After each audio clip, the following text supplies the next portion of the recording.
episódios. Pô, dá tempo de eu contar uma do Joãozinho ainda? Dá.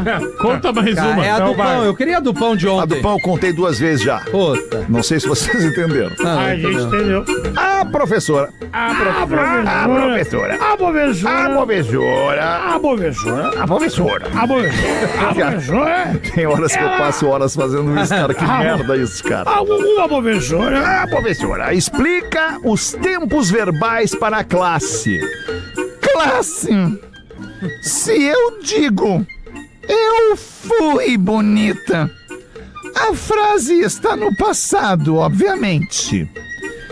E se eu disser eu sou bonita, aí Joãozinho imediatamente interrompe e diz: aí já é mentira.